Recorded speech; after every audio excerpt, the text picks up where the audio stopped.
Daytrippers, brought to you by bookmakers.com.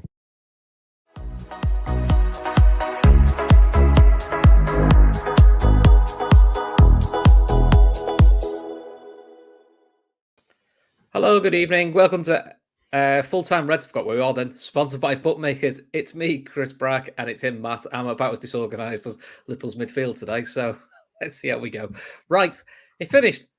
Liverpool 2, Leicester 1. Liverpool now are within 2 points of fourth place Tottenham, 5 points of third place Newcastle. So on that side, Matt, it's really good, but that was the fucking wildest, most disjointed game I've ever watched.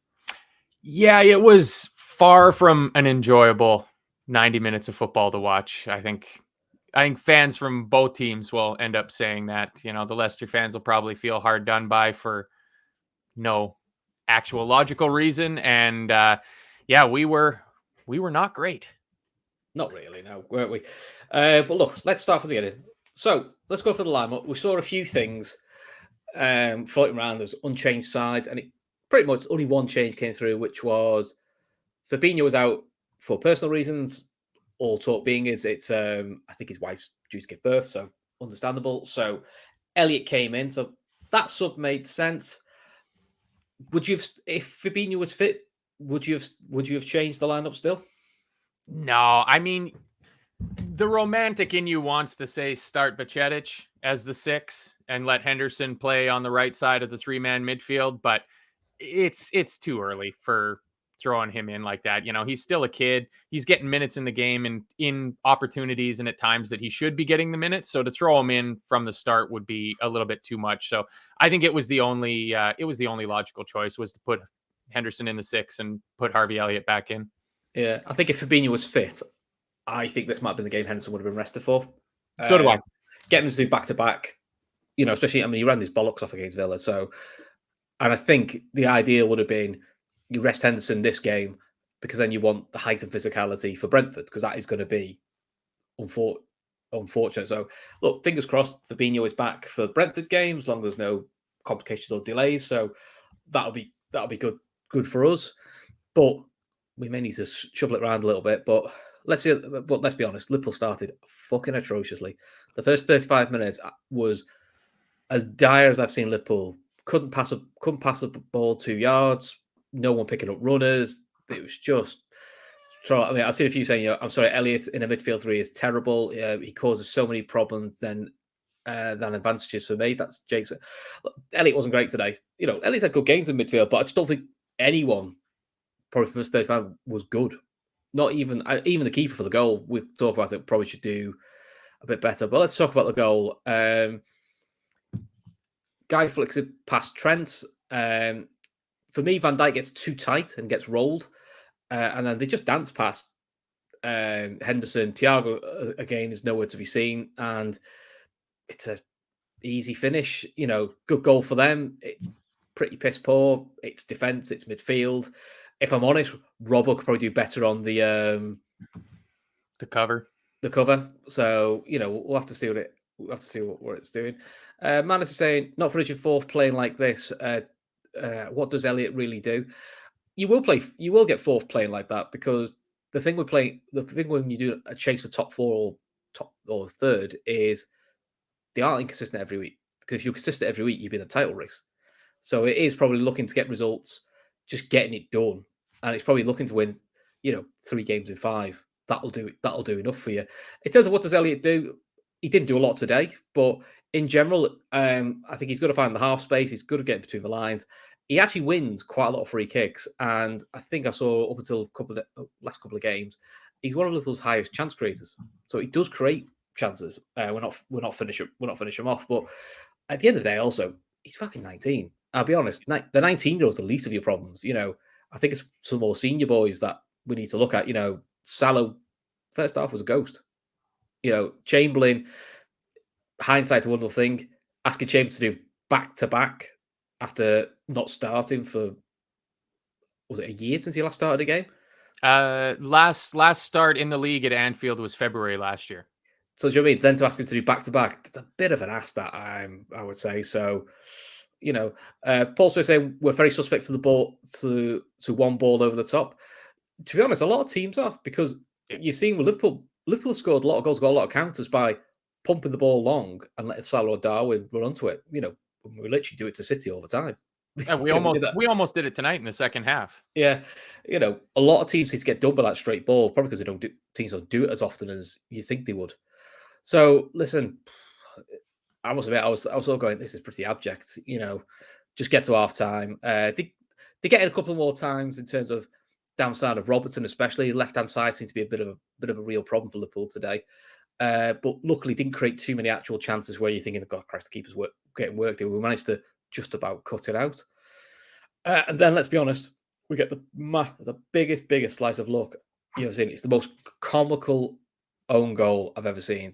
Henderson gets the ball, plays a nice crossfield pass to Trent. Trent does one of his whips that he always does. And it's a bit like, it's the right thing in terms of go back and clear. It's almost like he doesn't read it till late and he panics. And how he loops it over Danny Ward to put it in the top corner, 2 hours, you do that another 100 times. I don't think you'd ever do that. So a little bit of luck, but look, take advantage of the luck. And luckily for us, we did take advantage of that right on half time. Good header. So Danny Ward clears it. Matip heads it on. It's Chamberlain challenges for the ball. Falls to Darwin. Listen, he does nearly everything right. Goes for a delicate chip over the keeper, hits the post. Now, first, when I saw the replay, I thought, it's because Salah's quite close to him. He's panicked. When you watch it, he's just volleyed it in. He's got so much more time than he must have thought he had. Yeah, he's got time to take a touch or something, but fuck me, man. It's just like, ooh. There we go. Paul Swift is saying, the way Elliott playing in midfield at the moment, bring Jones back, definitely. He needs to be able to run at the moment, which Jones can't. He's once again missing in action when you need him. And I like Curtis Jones. I think Curtis Jones could be a really good squad option for Liverpool, but he can only be a good squad option if he's fit. And he's at the moment of the season, he's never fit. Yeah, I think it's really frustrating because actually today would have been a good game to play him on the left where Ox was. Yeah, because he's played that. And he played that against Napoli. And he was brilliant in the home game against Napoli, playing that left of front three, which is what he used to do in the 21s. So he has his assets, he has his uses, but at the moment, like a lot of Liverpool's midfielders, he's not fit. And that's also why Elliott's getting a lot of games, is, to be fair to the lad, he's more durable, especially this season. And, he's getting kicked around a little bit. Well, it's the stat that came in through when I was watching was that Harvey Elliott is the only player on our team that's featured in every single one of our games. We've played 25 games in all competitions this year, and Harvey Elliott has featured in every single one of them. So you have to give him credit for that from the same fans that are crying about we don't have any midfielders that can stay fit. So I might have a bit of an agenda in the fact that I think that Harvey Elliott is going to go on and have a great career with Liverpool. It seems like some people are more than happy to throw him under the bus. He was not good in that first half, but I would dare somebody to name a player in that 11 that had a better first half than Harvey Elliott. It certainly wasn't Jordan Henderson. I don't think it was Thiago. Thiago's passing was extremely wasteful by Thiago standards in that first half. The only thing I'd say Thiago's, I would say the whole game, his defensive work was excellent. Yeah, in the second half, Thiago, to me, both fullbacks became man of the match in the second half. But yeah, both fullbacks passing was, I'll be honest, pretty horrific. Yeah. To be fair to Trent, I thought Trent today defensively was actually really good. I think he kept Harvey Barnes really, really quiet. Oh yeah, it's going chronologically. I was definitely going to get to that because I'll defend Trent defensively because I have to hear from my buddies that Trent can't defend anytime something happens with him. So, he had 2 challenges against Barnes late in the second half where he handled him fantastically. Like, Aaron Wan-Bissaka levels of defensive acumen from the right back position sort of thing. And if you're going to slam Trent for every time that he's in any way remotely responsible for us conceding a goal, you need to give him his flowers when he does extremely well, because we know that Harvey Barnes is a talented player. He can cause havoc. And they were, in the second half especially, they were looking to hit Harvey Barnes and put him one-on-one against Trent. And Trent manned up in those one-on-ones. He did the job that was needed. Yeah. And we came out with the win. The other thing I would say is, though, if you are going to just criticize Trent for every little mistake defensively, have the same energy for everyone else. Let's be honest, for the goal, Van Dijk shouldn't be getting rolled. He's far too tight and he's far too experienced to know it. I'll be honest, Robson got turned inside out by Perez. Yeah. And to me, Perez is an average Yeah, forward. not great. He's not great. He turned Robbo inside out today. Robbo just was not on it today. No. Jake saying Trent, this was on Sky. We pride ourselves in our intensity. It wasn't there today. No, definitely wasn't.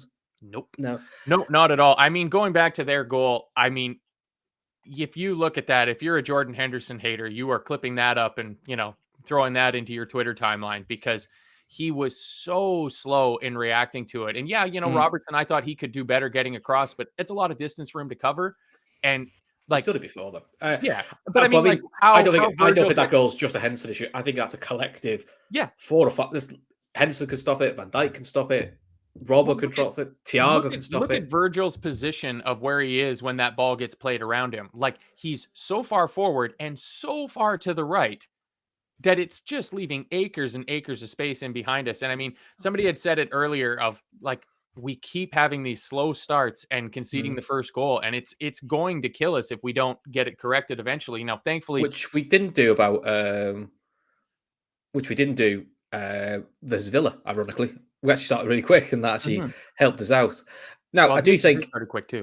Yeah, I mean, I think I'll be honest. I do think the Christmas period, and we always have this Christmas period thing, is when you play 3 games in a week, there's always one that is a bit of a grunt. You've just got to gut through it, unless you get very kind of fixtures.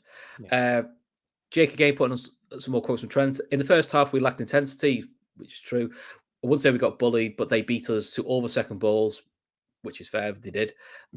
We pride ourselves on our intensity. It wasn't there today. No, he's being pretty honest, which is what we could all see in the pitch. It just wasn't going right at all. Yeah, the second ball point, I think, is really spot on because I thought we did a really good job of winning the first ball.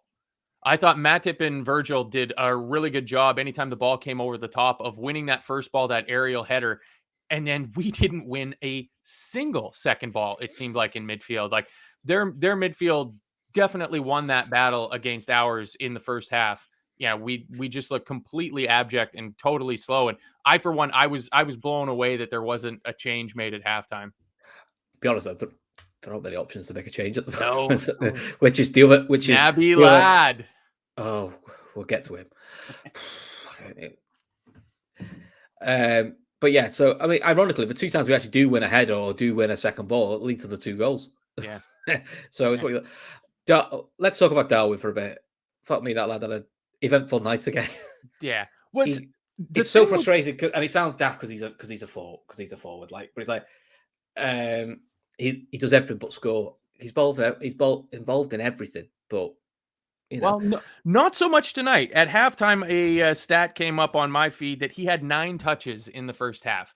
And that was my halftime takeaway from it when I'm sitting down at the half and thinking, how'd that first half go? I would much rather have the last game where you're going, shit. Like, he wasted another chance, but he's there. Darwin was anonymous in the first half. Mo Salah was anonymous in the first half. Like, out of our front 3, we're in a pretty bad state if the best one out of those 3 is Alex Oxlade-Chamberlain. Like, yeah, that's not a great sign. And Alex's best work was actually covering Robbo's arse. Yeah. To be fair, that's what he was there for. Man is saying Newcastle steamrolled this Leicester team today. They looked even. That's the problem. It's a way of looking at it. It does also help if Leicester give you a penalty after 2 minutes. Yeah, makes life a lot easier. But we are where we are. At the end of the day, both still get 3 points. Ironically, which you wouldn't think it, we're now only 5 points off Newcastle in third. It doesn't feel like we're that close. No, nope. We're actually same number of games, and we're 2 points off Spurs, and we're 5 points off Newcastle. So it just doesn't feel that way. I mean, listen, for the second goal, it's the right thing to do. It chips the keeper. I also think if you look in, that's posting in. Yeah, it's posting out. And luckily for us, the lad, I mean, it's a great finish. Proper volleys that from a yard out in. Yeah, there's no missing that. A Chelsea Fernando Torres might miss that, but Wout Faes, he's not missing that. I just, like you mentioned irony talking about Faes' own goals earlier. I find it ironic that if you rearrange the letters of his name, it spells safe. And he was far from that tonight. I mean, a lethal striker. Gab's going to go live later on tonight with a breaking transfer show that we've signed Wout Faes to play up front for us, because in terms of scoring goals for Liverpool, I mean, you got to feel for him. I mean, that's the first one is an absolute freak. The second one, I don't know what he's doing, but I mean, the first one, it reminds me of the first one's very unlucky, and you sort of go, you chalk that up to it's just one of them. If it's not your day, the second one's just a proper brain fart. Yeah, the first one reminded me of Trent had another one where he put the ball in from about the same position, and it was challenged kind of close to where he played the ball. I think maybe 2 seasons ago. I'm thinking maybe Sheffield United or somebody like that. And it was the same thing where it looped in, and I had him in my fantasy team, and I was like, that counts as a Trent assist, right? Like that first goal, like I couldn't believe that it went in. It doesn't. Own goals don't count as an assist, which is They real. should count as an assist, though. I mean, really, I don't think Darwin gets an assist either. That's okay. I don't have him in my fantasy team, so this time it's completely fine. But more from Trent here. Our aim every season is to win the league. Right now, we are realistic. We are hoping for a miracle. We want to be in a position to catch Arsenal. We caught City last season. Look, we all know we're not going to. It's very unlikely we're going to, but that's probably the mentality you need to have, because my thing has always been, don't aim for fourth. Aim like you're trying to win the league. Because then if you feel you finish us short, you get top four anyway. So, that's the way. If you just aim for the fourth spot, you're always in that pigeonhole of just missing out. And listen, 5 points now with, nearly half season to go is more than attainable. Yeah. And we just need to keep our end of the bargain on that. Listen, I actually thought the 3 games we've got over Christmas, the toughest ones to come, which is Brentford. Brentford's going to be an absolute bastard. I mean, it might not be now, seeing that Ivan Toney got carried off on a stretcher. I'm not even getting involved in the Ivan Toney getting carried on a stretcher. Brentford have enough players to cause you fucking havoc. Oh, him not being there is great. I thought you were saying Ivan Toney put a bet down that he was going to go off injured in that game, maybe. So that's what you didn't want to get into. But I'm not going to do silly jokes like that. I'm going to drink my Grumpy Santa beer and carry on, because I am Grumpy Santa, to be fair. There we go. Oh, Gavin Doyle. Do we know Gavin Doyle? We won't win any trophies unless we tighten up defensively. Madrid would have torn us apart. Oh, he's so down, isn't he? He's right, though, to be fair. Madrid would. Good the hell. Vinicius Jr. would have had a hat trick. Yeah. Listen, hopefully we don't play until February. Hopefully by February we're in a bit more, slightly better form, and hopefully we've got a few more additions in the squad. Ironically, though, after we played Brentford, we've only got 2 more league games in January. We've got quite a spaced out January, which I'll be honest, I know I never want to go out of a cup competition, but quite frankly, being out of the cup competitions and having a bit of a midweeks to actually do some fucking defensive training might be not a bad thing, to be honest. Yeah. Well, and not only just defensive training, but like getting Cody Gakpo into the team, get him, learning the pressing triggers. But hopefully Canate's back for the. Oh, that's Gavin Doyle from We Are Liverpool. Oh, okay, we'll take it back, Gavin. I thought it was the other. Yeah, he's I like him. I thought it was the other one. Yeah. That's me getting sacked later. But Jake saying the problem is, if we play like that tonight, Brentford will get hammered. We will. We saw that when we played away at Brentford. But like you said, big part of that was Ivan Toney. But listen, Brentford are more than Ivan Toney. It's a nice thing to not have him. Fingers crossed, Gakpo gets ready in time so he could come off the bench for us. But I've got a feeling he's not going to be ready until Wolves, unfortunately. By the way, first is the future of the Belgian national team. I hateful. I actually think he's quite a good defender. He's had an absolute brain fart tonight, which for us is grand, absolutely grand with that. But I've seen him play quite a bit. I actually think he's all right. Yeah, it's just tonight. It's one of them, isn't it? Yeah, I think tonight's game is one that, when you've got your compendium of the whole season, you put a star beside this one and you go, we got away with one there.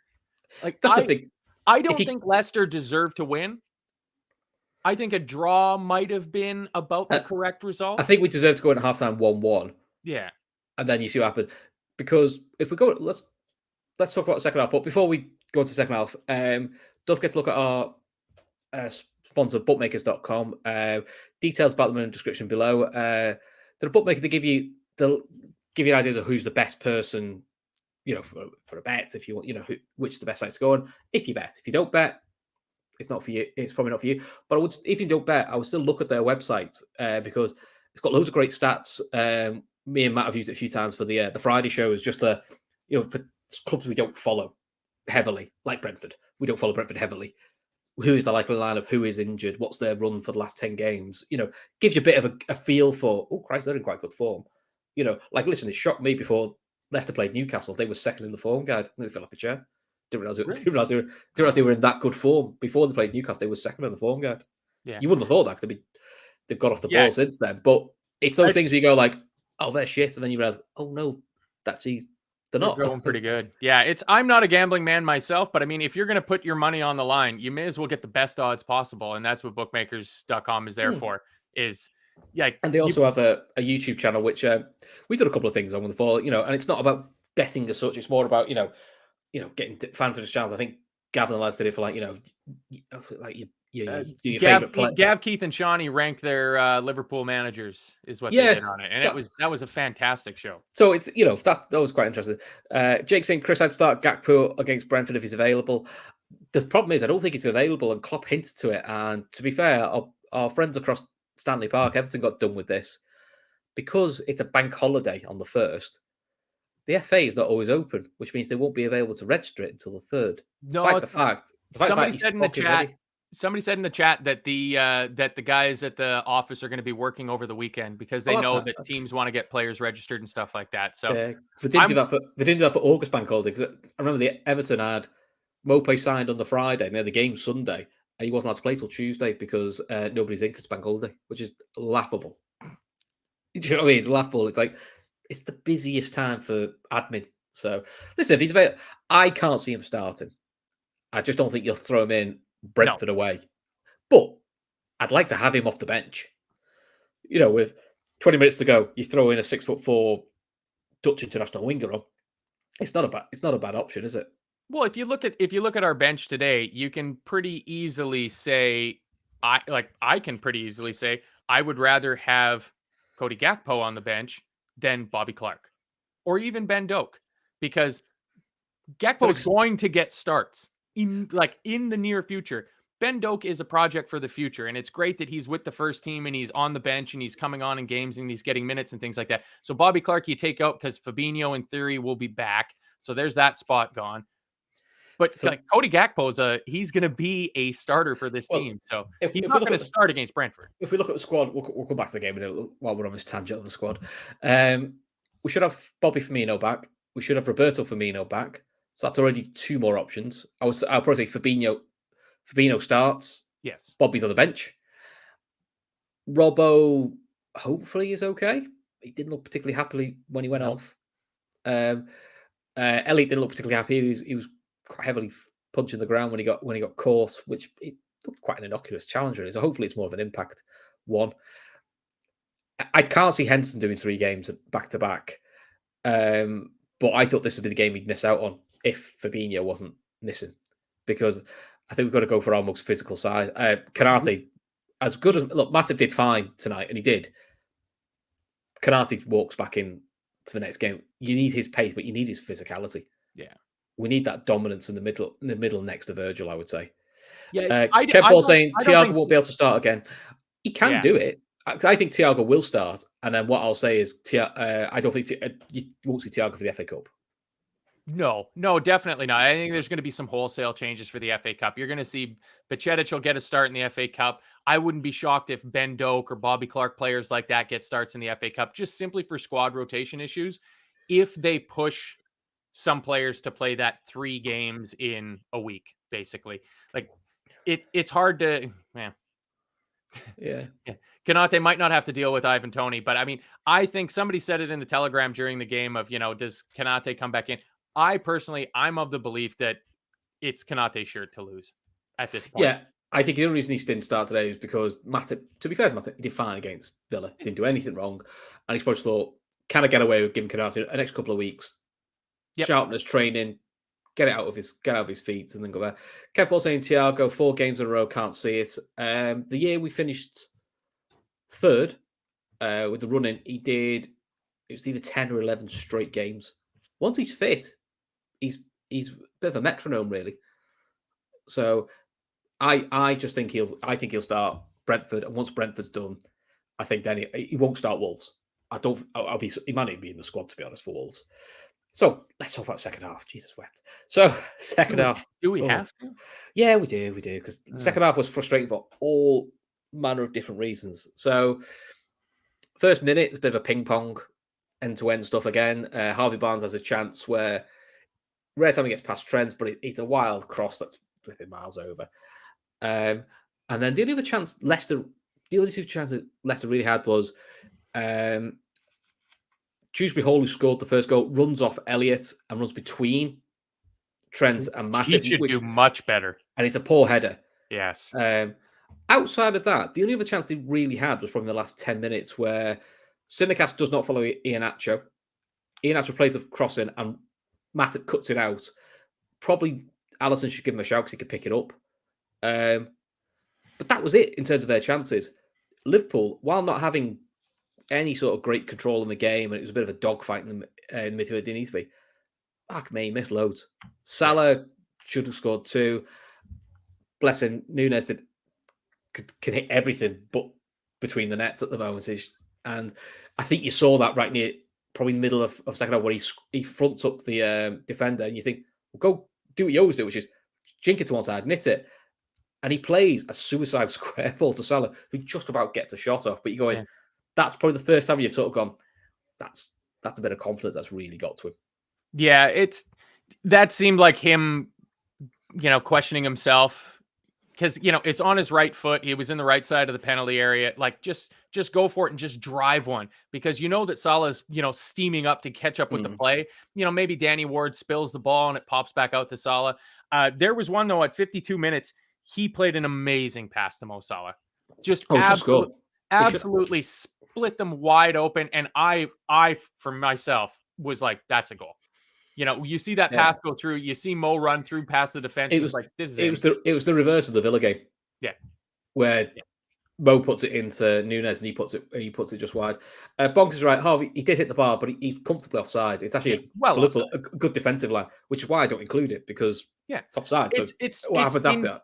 By 2 ways, it's not a goal scoring opportunity. It's not a shot on goal, and it's offside. So but literally impossible to score. That's kind of straws were clutched up for the second half. It was just, that could easily have been a 1-1 game, because Liverpool's finishing, and same at Villa, same at City. Actually, Liverpool are creating more than enough chances, I think, to win games.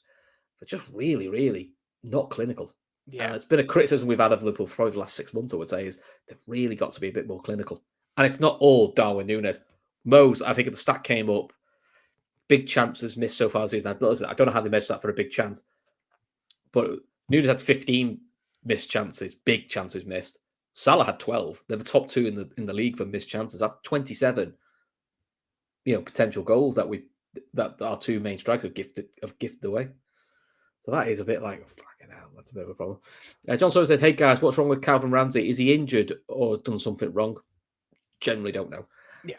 And that's another sign of a well-run club, much like how the Gakpo transfer came out of absolutely nowhere, is that we're not seeing dribs and drabs leaked out to the media, whether it's through the player's agent or whatever, about what's going on with Calvin Ramsey. Calvin Ramsey he shouldn't be required for us to get where we need to get this season. Calvin Ramsey is a future signing. He's going forward, backup for Trent.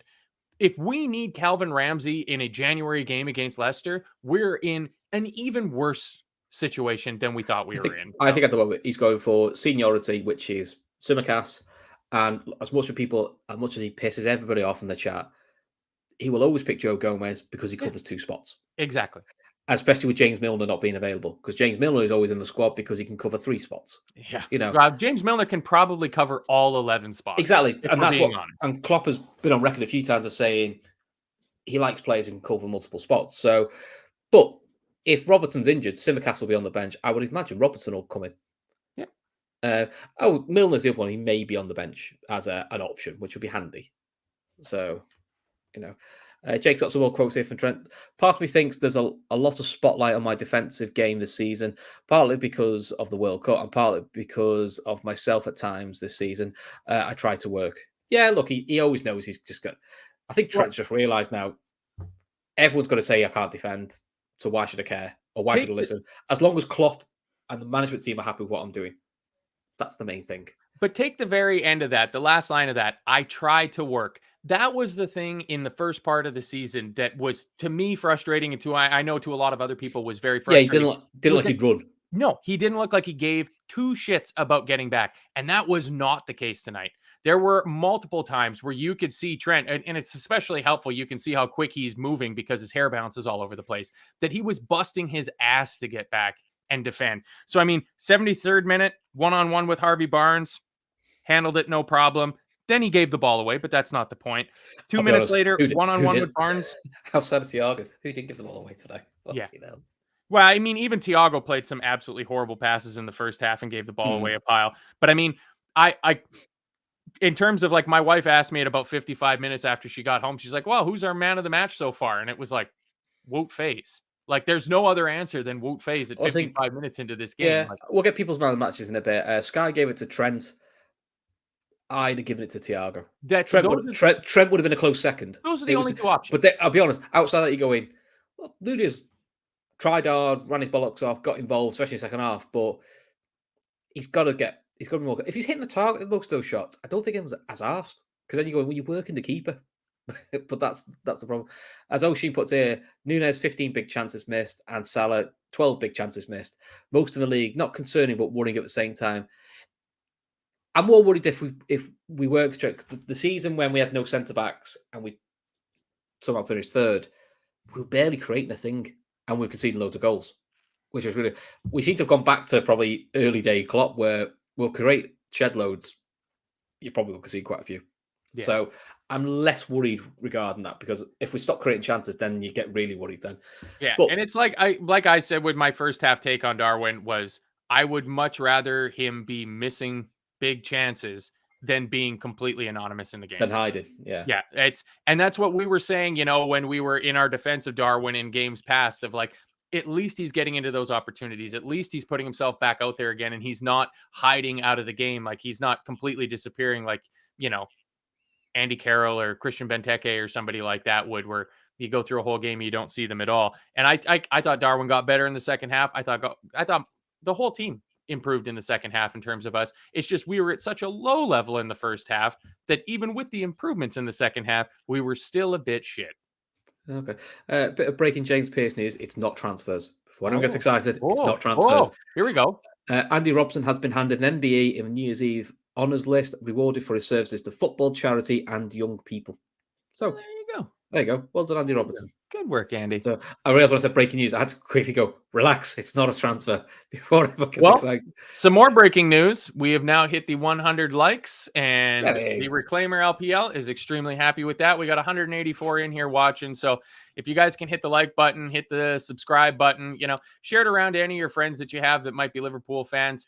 The more people that see this, the better. And I mean, I got to say, like Gav's been kind of talking on this the last few times. A year ago, I wasn't really involved in the chat at the YouTube shows, mostly listened to it on a podcast. And then I got COVID and I got hurt last January. And I had the opportunity to start watching, Gav doing his daily cop updates at 9 a.m. And you start getting involved in the chat. And we have amazing people in this chat. I would challenge any other Liverpool fan channel or any other football fan channel to have a better chat than we have in here. So share it around. The more, the better. I mean, it's a lovely community. And my favorite thing about it is it's all free. And all we ask you to do is hit the like button, hit the subscribe icon, the notification bell, all those little things. Takes no time, no effort, and no cost. To be fair, we like a good debate with the chat as well. So it's always good fun. Yeah. Because that's the way you get different views. And, helps round you a bit more as well. So it's always good. There's the stat of the day. Emma has just said, how do you pronounce this guy's name? Because I get it. Wout Faes. Wout Faes. You sound like you're from Bill and Ted then. Wout Faes now has more Premier League goals for Liverpool than Mario Balotelli. Well, God, that was a dark timeline we went down. Yeah, but has Wout Faes set his own bathroom on fire with fireworks? Listen, the way he was playing today, that could be the end of his night, to be honest. But no, like you said, I've been impressed by him. It's given like how far Kalyar Soyuncu fell off from 2 seasons ago, and Johnny Evans has got to be 97 years old. And when Fofana got sold, it was like, oh man, what are Leicester going to do at the back? And Faes came in, and he's been good. He doesn't want Vestergaard. Does not like him in the slightest. And I think the other fella, Soyuncu, I think he's gone in January. Yeah, he's not so do I. Either. James, that's saying not often I get into the chat. Normally, I'd catch up the next day. Nice to have you in the chat, James. Yeah, man, it's the same as me, James. Like you start hearing the same names over and over and over again, and like when I was listening, like the legend that is Red Steve, you hear about, from people mentioning his comments on shows and stuff like that. So anytime you can get involved in the chat, it is a good crack, I believe, is the correct terminology. That is. It is. We should get Jake as our media person. He's great for all the comments. I know. He's great. And Jake's on media, Rory's on stats. Yeah, and I mean that sincerely. It's not me taking the mickey. Jurgen Klopp says, we were a bit lucky in the first half. We were too passive and too deep. It was never helpful. It was exactly what they wanted. We played into their hands. We were too open. Then he goes on to say, we forced the goals and it was unlucky for the defender. We improved second half. It's not a shiny night, but it's a super, super important in the intense period, especially these games. I think that's a nice way of putting it. It's basically that's Klopp speak for that was a shite performance, but I'll take the win and we'll go away from it. Bingo. Yeah, this is one of those games where you just come away from it and you say the only thing that matters is the 3 points. And listen, if we play Brentford and we play shite against Brentford and we win 2-1, I'll take it. I'll take it all day. At the moment, the way Liverpool are on where we are in the season, wins first, performance second.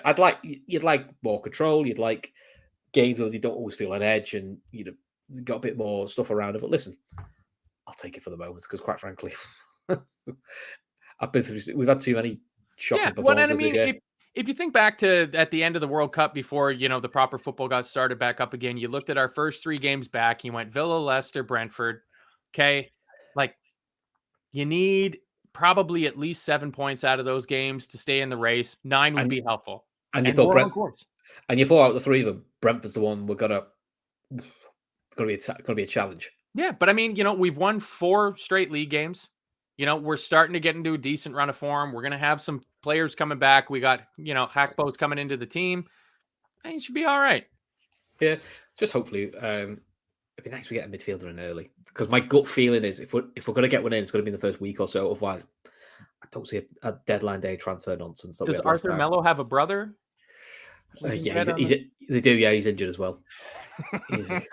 So, runs from the family. Yeah, I mean, look, he's back. Where's he back? End of Jan. Then the others are back. So let's talk about the subs then. So subs that came on. Simicast came on for Robbo. No surprise, like Robbo tweaked something. Yeah. Cater came on for Ox. No surprise, Ox looked knackered. Yes. And listen, I don't blame him for looking knackered because I'm not sure back-to-back was ever going to be an easy task for him. So... Well, and like you said, he was doing a lot of that, donkey very work. Unglamorous. Yeah, exactly. Yeah, he's doing a lot of the donkey work. He couldn't get into the other side. So, Simicast, look, people know in the chat. I love him, and at the same time, he fucking winds me up. I think if you give him time and space, he could ping across anywhere, and we saw that when we beat West Ham 1-0. I think if you front him up and tell him he's got to beat a man or do a run, an inside run, I don't think that's in his game yet. I do think that's where Robbo is better. I do think Robbo's got a bit more variation in his game. But listen, he came on, and I think the only thing he did that wound me up was he didn't follow Iheanacho for the late chance, which Matip cut out. And I was about ready to lamp me telly through the whole. Yes. Cater, look, I'll be honest, he was fine. Yeah, came on. He was fine. He set up a decent chance for Darwin, and he got involved in terms of the defensive work. Passing wise, wasn't great, but let's be honest, not many were great at passing. So look, he did all right. Who were the other subs going? Gomez came on for Trent and Bajcetic for Harvey Elliott. Yeah, Gomez came on. He had absolutely piss all to do. To be fair, it was one of the easiest 10 minutes of football he's ever had in his life. Yeah. And Bajcetic, I couldn't quite work out whether he was playing the wing, whether he was playing midfield, but I think he was playing right midfield. I think we kind of moved to a 4-4-2 at that point. He just became an absolute nuisance for them. Just snapping into tackles, just harrying them, all the things that you want him to do. So that's kind of thing. Yeah. Kev saying no Carvalho again. Is that an issue? Is that an issue? It's a good question because he hasn't been used in the last 2 games. Now, there's 2 ways to look at it. Is it linked to the weirdness of sending a text to your national team manager, I don't want to play for the under-23s anymore, which is, for me, and I'm a bit old school, I think texting someone that important is a bit not really the done thing. You should ring him. Oh, I thought you were going to say a telegram. Yeah, or is it just?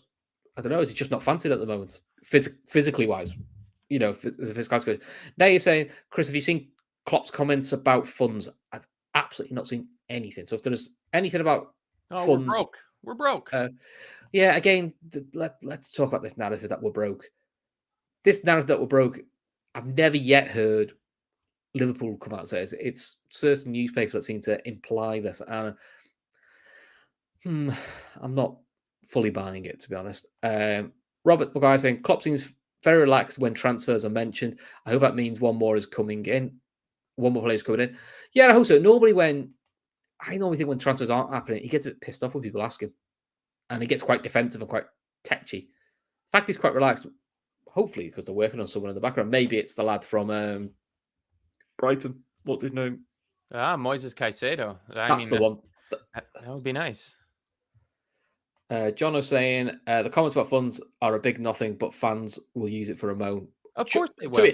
To be fair, if someone has the quote or has the comment, bring it up so that I can read it and I can give an opinion. I can't give an opinion what I've not read. I mean, if it's the ones that were coming out earlier in the day, it was like people are expecting Klopp to go, we have a war chest that has 250 million pounds in it, and we're going to use 120 of that for Jude Bellingham, but we still have 130. So if you take 37 off of that for Cody Gakpo, then we've got this much left.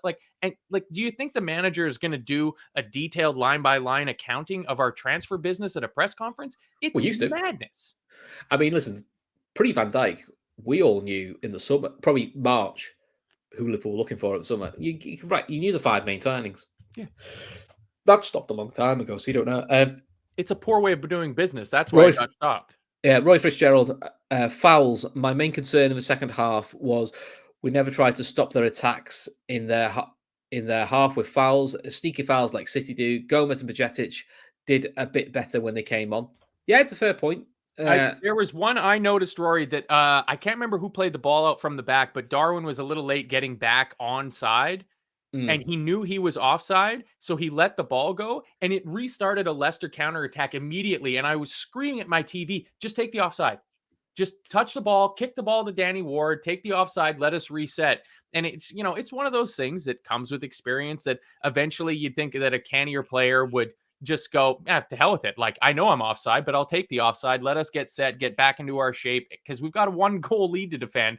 And, we've been a little bit shaky all night, but I completely agree with that. The problem is, I would say, Rory, is that we won't get away with those fouls. The fouls that, Fernandinho made a career off of, and Rodri has picked up that mantle of being able to make these fouls in the middle of the park that, for us, are yellow cards. And then you start totting up yellow cards and you get players in discipline trouble. But Bajcetic took about 60 seconds, I think, it was 2 minutes to absolutely blast through somebody on the sidelines. And somebody in the chat here was saying that Klopp absolutely loved that tackle. And of course he would. It had shades of James Milner about it, where he came on and you knew that somebody was just going to take one. Yeah, I know. We need to get a campaign to get Rory on a pod. He's going to bring all those stats, and it's going to blow Gav's mind. He's going to talk about expected threat and all these crazy... I just like his insight, so I'd quite like him on. I'd quite like him on the show. We get a good debate about Liverpool. I reckon it'd be good fun. We'll have to keep working on that. What's this one here? Right. No, I thought I read something interesting, but it wasn't what I thought it was. Right. So should we do man the matches, and then we'll have a bit? Should we do a 10-minute transfer chat? Because sure. Let's be honest, everyone's asking for the chance, so we may as well do it. So. My man of the match was Thiago, but I'm sound with Trent getting it because I thought he was a close second. So they were kind of my only 2 options. Who did you have, Matt? Yeah, I would have to give it to Thiago simply because in 1 or 2 of the situations that Trent showed his defensive ability, he then proceeded to give the ball away, and Thiago had to bail him out. He made a couple of tackles. When was that one that I wrote down? That he just made an unbelievable sliding tackle in our box. Shit. Can't remember it. But yeah, he really grew into the game. I mean, the first half was just 18th minute. They a terrible turnover by Robertson. They broke on us, and Thiago just an absolutely balls to the wall sliding tackle on the edge of our box. And I mean, it's the sort of thing that he was, his yellow card in the first 3 minutes when he first joined us, sort of thing. He was attempting those tackles. He seems like he's got the timing a little bit better. So, as much as I would like to give it to Trent, I think the man of the match has to be Thiago. But let's be honest, it's lots of Thiagos in the chat. A few for Trent as well, to be fair. So Bonkers asking, actually, it's a good question. Rory, where'd you get all your stats from? If he told you that, though, that give away his secrets, wouldn't it? So what is right. What is this? Hold on, let's see here. No se preocupe, próximo de Leicester City en catalán, pero esta vez nosotros lo necesitamos fiscal. I can pronounce it, but I don't exactly know what it means. It says we shouldn't be preoccupied by the next Leicester City in Catalan, but there is a time where we will need to be clinical, maybe something like that. I think it's all adds up. We can't, if we play like that against a better side, exactly, we would struggle, which is a fair shout because we would. Right, let's talk transfers because let's be honest, it's that time of the year. Everyone looks about transfers, and we've all said it. Probably since the summer. We need at least one midfielder in. We probably need 3 in by next summer. So, who do we think? I didn't say that. I didn't say that in the summer, and I have held my hand up long ago and said that I was incorrect about that. So I am now fully on board with we have to get one in January. I've sent you the WhatsApps to tell you you're wrong as well. Don't worry. Yeah, it's fine. I'm okay. Hey, admitting that you're wrong and changing your mind is a sign of growth and maturity, and I'm okay with that because I'm kind of lacking in those things. So yeah, me too. So obviously, up until about 3 days ago, everyone thought it was Enzo Fernandez. That seems to have gone very quiet. All rumors seem to be it's very Chelsea-esque, who are now spending 500 million in a year. No one seems to be batting an eyelid. It seems to be all sorted. So, grand for them. The only name that seems to be at the moment is Caicedo from Brighton. There's been little murmurings about McAllister. I don't know how true that is. I mean, the talk is Brighton want an outrageous fee for McAllister. I think it's north of 80 million they want for him now. Listen, fair play there. He's just they got him on a contract extension before he won the World Cup. And they are known as ridiculously tough negotiators. Brighton, we've seen this, and look, they get big fees. They got massive fee for Basuma, Cucurella, and Ben White. So they get the money, and they're pretty good at spending it as well. So, at what point do you think Liverpool go to if it is Caicedo? Do we go to 70 million and go, that's the limit? If we can't get him, we look at someone else. And if it is someone else, who is that someone else? Because all the talk is Amrabat's probably going to Tottenham. Oh, really? Oh, good for him. He will enjoy not winning any trophies at Tottenham. I think so, because I think there's a big concern around Bentancur. I think his hip flexor issue he's got at the moment isn't recovering as well as they'd like. And let's be honest, he's been excellent for Tottenham. Him and Højbjerg are perfect too. Yeah, I think Basuma should do okay covering that for him. It would I don't know. I worry that you get into this cycle where you just start throwing out names that had a good World Cup. Yeah, once bitten, twice shy. As Liverpool, Caicedo's been linked with us probably since about since last January, to be honest. Yeah, and I mean, McAllister hasn't been. To be fair, that's the one that's come out recently. So, Alexis McAllister, he's been fantastic this season. He is always flattered to deceive for me. I've never been a huge fan of Alexis McAllister. He seemed like he had found his perfect level at Brighton. It's hard for me to see him fitting in to a top team. So to spend 80 million or something like that on a 5th or 6th choice midfielder seems a bit crazy. To me, the Caicedo thing, and this is, again, just my opinion, because the hell do I know? If Liverpool get a price that they're not comfortable with, so let's say they're comfortable with 50 million, but Brighton wants 70 million. I think that there'll be a serious discussion amongst the transfer team, the coaching staff, and everything like that, where they look at Stefan Bajcetic and go, no, let's keep that 70 million and go. I don't think you could do that on a kid. I think hear me out. I'm not finished talking. See, this is the joy of this is instead of, because Caicedo's what, 22, 23? Early 20s. Yeah. Yeah. So he's the type of player that like we've done with our forward line, where we've now done our forward transfer business. So going forward, to me, I think the only forwards you see coming in are going to be the youngsters. So it'll be give Ben Doak a couple years to see if he can come through. Cone Doherty, let's see if Cannonier can come back up to it. We're not going to be spending big chunks of money on our forward line because we've just bought Jota, Nunez, Diaz, Gakpo, all in that 22-23 range. If Klopp and his staff don't think that we have a player in Stefan Bajcetic, I can see them pushing the boat out on somebody like Moises Caicedo. But if they think that Stefan Bajcetic in a year or two is ready to take that step up and maybe take over that mantle of being the number 6 for Liverpool, I can see us going for an older player that doesn't have a 5-year value for the team, but only has maybe a 2 or 3 year value for the team. And to me, that player is Rodrigo de Paul. Also had a fantastic World Cup. Who also wouldn't be cheap either. He will be cheaper because Atletico Madrid has thrown a big for sale sign on him and put him in the shop window. But we're not talking 20 million. You're still talking a 40-50 million pound player. That's what I mean. Okay, but 40 million is a big difference from 70 million. You can take the difference between 40 and 70 and use it to buy another center half, because that's the next department that'll need to be addressed. This window and the next window, we're going to be addressing the midfield unquestionably. But then if we don't do anything in a year time or 18 months time, we're talking about the defense like we're talking about our midfield currently. And if we go and spunk all that money, so, maybe we go, like, I'd be happy with Caicedo, but I also don't think that Liverpool have infinity dollars to spend. Yeah. So Jake saying Diaz is on crutches. I'm telling you, he's out for the season, and that doesn't look good. I mean, I think he only had his operation 2 weeks ago, so I would imagine you don't normally get off crutches after 2 weeks. And we have another left wing option there. Like, we've addressed that. I just don't know why Liverpool would leak. Why would Liverpool allow a date to go out that says he'll be back in March? To just say we don't know when he's back. Yeah, like we did with Thiago when he was out for a very long time and they didn't really. Liverpool knew, but I'm not going to tell you that. The fact you're leaking something early says, or someone's get a wind of March. They must know something's coming. Yeah, my thought in January was always like, it's one of two options. You either go for a mobile, robust number 6, and then you're telling Henderson you're in a rotation option as one of the 8s. You're not going to play every week. You're going to rotate routes out. Save his legs, or you bring in a more of a Thiago type, maybe slightly more attacking number 8, and you say for yourself, Fabinho and Henderson, one of you is number 6. Fight it out. Whoever's in form or fitter plays.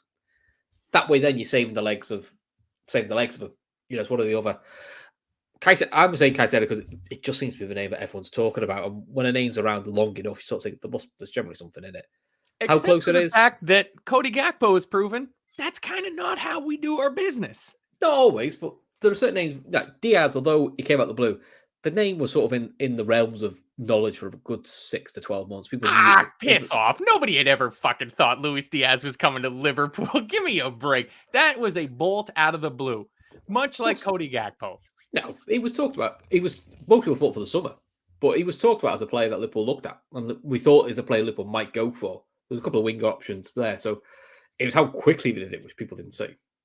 But again, that was more of a shows. Maybe with Gakpo, he must be seen as a serious summer target, because as soon as United showed interest, it was like, right, we're getting him now because we can't afford to miss out on him. Whereas sometimes we've let targets go to other clubs. You're thinking like, if we're willing to let him go, there's obviously it's not the be all and end all to get him. We've got 2 or 3 other guys lined up. So again, maybe Caicedo is the one. I don't see Liverpool spending 120 million on Enzo Fernandez. I just don't see it. If I'm wrong, happy to be wrong, but yeah, I just don't see it. How many more players do you think we sign by 31st of January? 1. I think we signed 1 midfielder. Do you think it's a defensive one or an attacking one? Defensive. Yeah, I agree. I think we said 1 defensive midfielder, and I think that's it. And I'll be honest, if we get a decent DM, we were all happy with. And when I say a DM, I don't want like the Kabak or Ben Davis version of a DM. A proper player where you go like, oh, that looks a good option. We sign him. We've got Gakpo. I think that gives us enough to make a proper top 4 jump. Jonathan, that midfield is how it lacks mobility. It's frightening. Yeah, I think those lads we play do have mobility. I just don't think they have enough to do it back to back.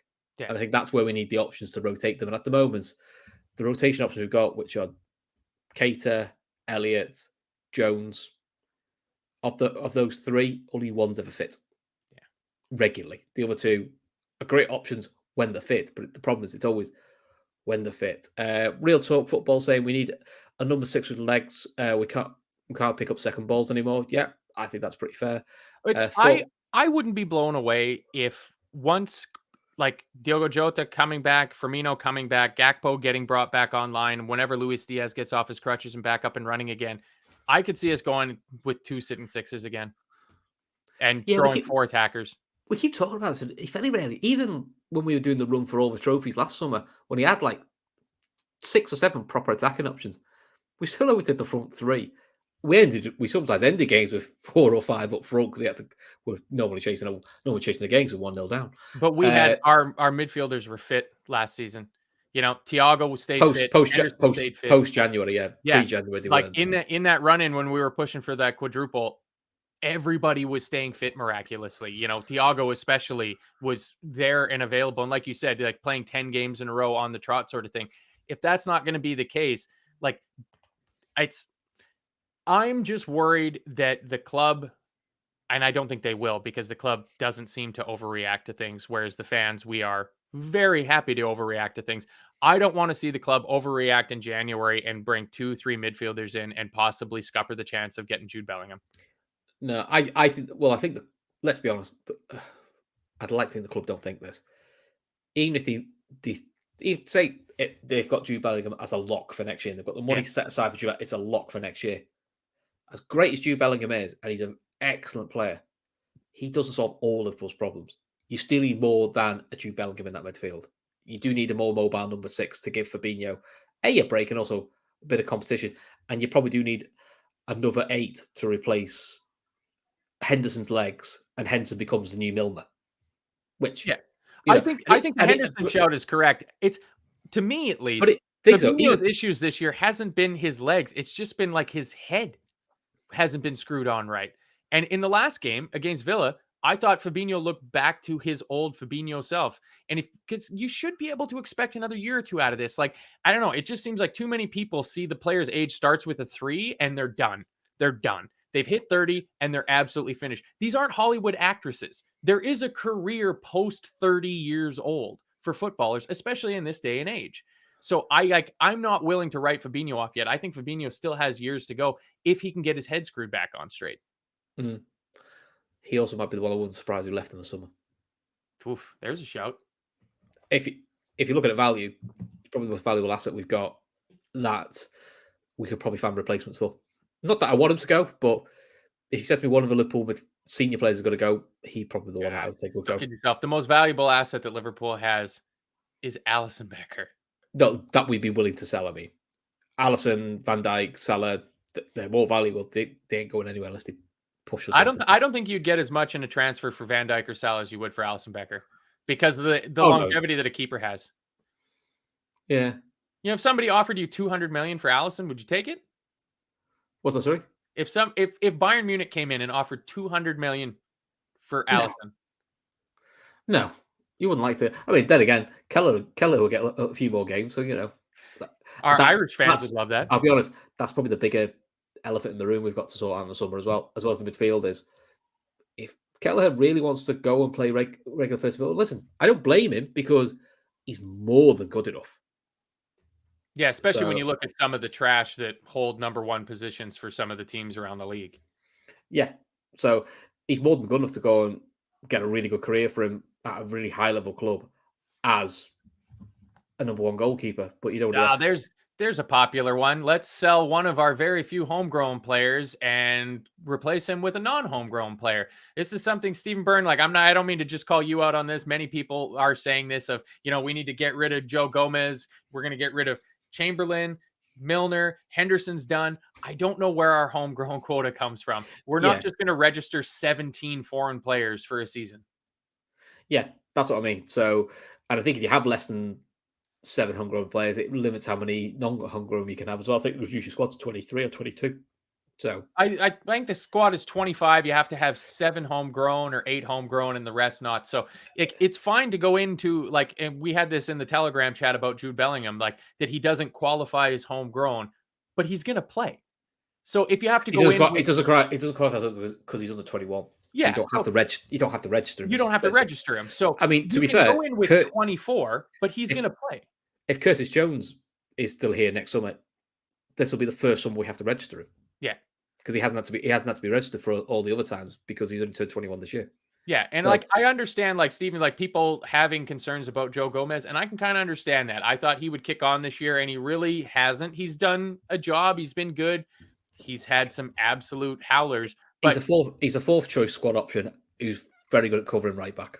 And who else is like that? Ben White. Well. And what does Ben White cost?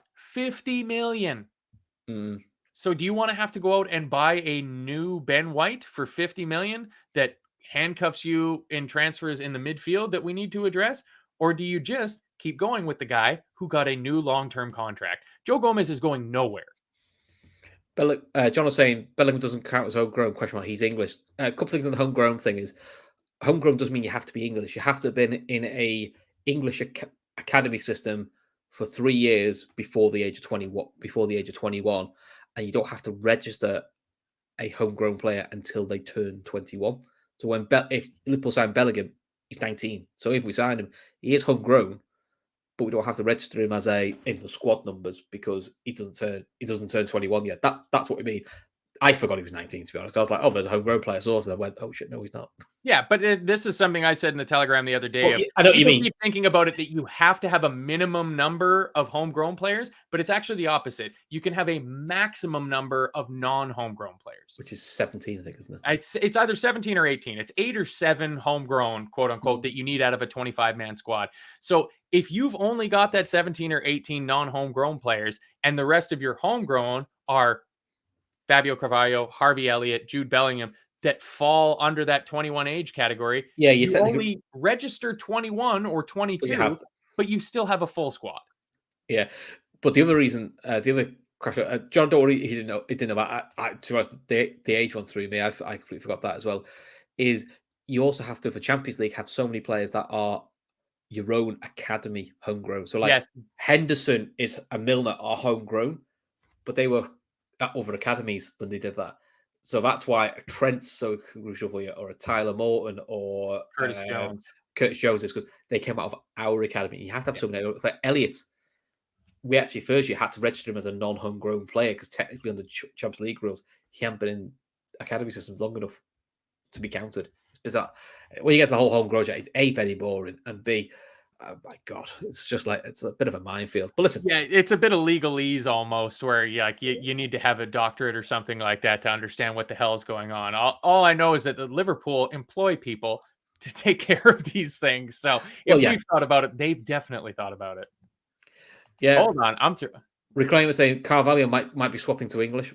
Yeah, I mean he's still classed as homegrown anyway because he's been in Fulham's academy. So yeah, Matt, you're now classed as homegrown.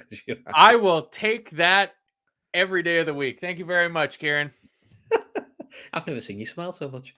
That's not all it took. Hey, that's a badge of honor coming from an Irish-based show. I'll take that happily. I'm going to throw this one up here from Avo the Third. Before you finish, can you wish Laura Duffy a happy New Year from everyone in the chat? Absolutely, Laura Duffy, regular in the chat. If you've been listening to the show for years, you know the name Laura Duffy. She's always there to pull up the hosts whenever they say something that's not quite right. Normally me. Yeah. So it's been as sad as it's been to not have Laura Duffy in the chat. It's been kind of nice that we've been able to just spout shit while she's been gone. But she's had what the hell are you doing up here, dog? She had some surgery and she's on the mend. So we're hoping we get Laura Duffy back into the chat. But yeah, everybody's missing you, Laura. We'll hopefully get Laura Duffy back at the show as well. She did a couple of Friday shows with me. Just a couple of Friday shows me and Kevin showed me and Kev up. Which she came on the Viewer's Voice with me one time as well too. So yep. Yeah, I know. Oh no, we all miss Laura Duffy. Yep, absolutely. So I mean, we got to get the bullshit out now before she gets back in here and starts calling us up on it. So you heard it here first. Wout Faes signed for Liverpool. That's right. And final things before me and Matt go is if you didn't catch the show last night, I think we've got some more charity work we're going to do. We're going to be helping. It's with breast cancer, isn't it, Matt? Yep, absolutely. For very brave ladies who want to do the Dublin Marathon, I believe, which just sounds horrible. I know I'll be honest. I ran up the stairs. I was knackered. So the thought of doing a marathon just, oh no. Yeah, it sounds like the sort of thing that Phil's getting up to, running up and down mountains Phil and does paddling and Phil shit does like that. But I mean, mountain running and all sorts.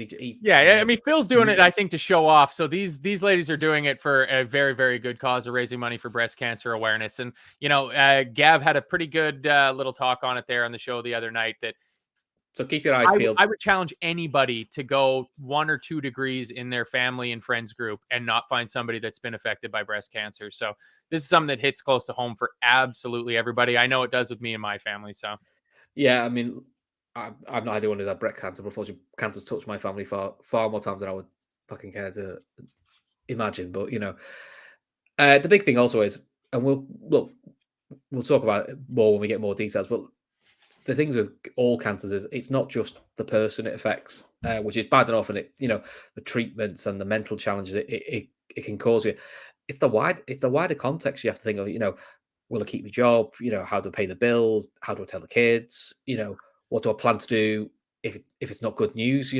How do I keep? And then the simple things. And look, I'll talk about at some point. My poor mum, was taken by cancer. It's to put the brave face on that you want to put on when you go out in public and want to put the brave. I'm fine, and inside, you're not. You feel absolutely horrendous, but you want to be as normal as possible. So listen, I'm sure when we get more details of Gav, we'll do everything we can. And look, you guys are all really good with when we do charity work. Is try and get as much as you can, like it, share it, donate. If you can't donate, get it in your WhatsApp groups, get it into your work groups. It's amazing. And as Kev, I always quote for, it's the 5s and 10s that'll get you to the target. So listen, that's probably the more important thing that we want to take away from tonight. But listen, at the end of the day, Liverpool were fucking shite tonight. And look, it's past watershed, so I can say it. But at the end of the day, they were shite, but we're now 2 points off 4th with five points off 3rd. So look, yeah, getting there. It's going in the right direction. Maybe not on the eye. Hopefully it'll be a bit nicer now. But listen, we move on to Brentford, where it's going to be me and Kev. Oh, hello. Yeah, got a new guy. Say hi. She's not supposed to be upstairs, so I don't know what the hell she's doing here. She just wanted to say hi to everybody. We can't leave before we mention the most important news that came out of today, which is Cristiano Ronaldo signing for Al Nassr. I mean, what a signing. That's going to do wonders for his legacy. What a joke of a player he is. I'm so happy. The one time I was on Winners and Losers, I picked my loser to be Cristiano Ronaldo's legacy because he's doing his best to absolutely throw it away by going to Saudi Arabia and taking $200 million a year. So good for you, Ronaldo. To be honest, I couldn't give a shiny shit about him. That's just me. I know that'll upset a lot of people. But Messi and Ronaldo head to head for the best part of 2 decades. One of them just won the World Cup, and the other one is going with his tail between his legs and going. The other thing is, before we go, Happy New Year, everyone. We're the last show before New Year. Yeah. So listen, Happy New Year. It's been a hectic year, hasn't it, Matt? Just a little bit, just a little bit. It's, to me, my highlight for the year is getting involved with this show and getting asked to come on is second. The first was, I can't remember which game it was, when Johnny Lawson got us all revved up and dreaming of that quad, because I went through that last part of last season. I enjoyed every single minute of it. Even coming up short in the league and the Champions League, it was just it was a wonderful year to cheer for Liverpool for the first half, and then a bit shit in the second half of the year. So yeah, it's been great. So thanks for everybody in the chat for making this show the show that it is. I honestly think that's what makes the Daytrippers is the people that show up here every night in the chat. So thanks to you guys. I hope you guys all have a wonderful New Year's. Stay safe, and let's do it all again in 2023. Same to you, Chris. Yeah, cheers, mate. I think my highlights this year have been getting back to doing the regular Friday show with Kev and all the rest of the guys. Me and Kev starting to do full-time Reds, which has been grand, absolutely grand. But look, everyone knows what my highlight of the season was. As great as the men were doing, the women getting promoted was the highlight for me this year. Seeing that with my daughter was the best bit of it. So listen, you were at a Euro final too. I was at a Euro final as well. That's right. Completely forgot about that. That was good as well. They brought it home. The only thing I realised though is I went there, tracking buttons on a t-shirt, be fine. Realising halfway through the first half, going, really should have worn shorts. It's so hot. You forget, being a northerner, you forget how hot it is in London. Oh my God, I was melting. Then look at my daughter who's a tracky bottoms going like, I really wish I wore shorts. Now I'm going, oh my God. That's where those tearaway pants come in handy. You strip right on down to your undies. Yeah. Right. Anyway, there's a happy note for you. You all think of Matt and his undies and Happy New Year. Until then, guys, thanks for watching. We'll see you all in the new year with more Full-Time Reds. Stay safe.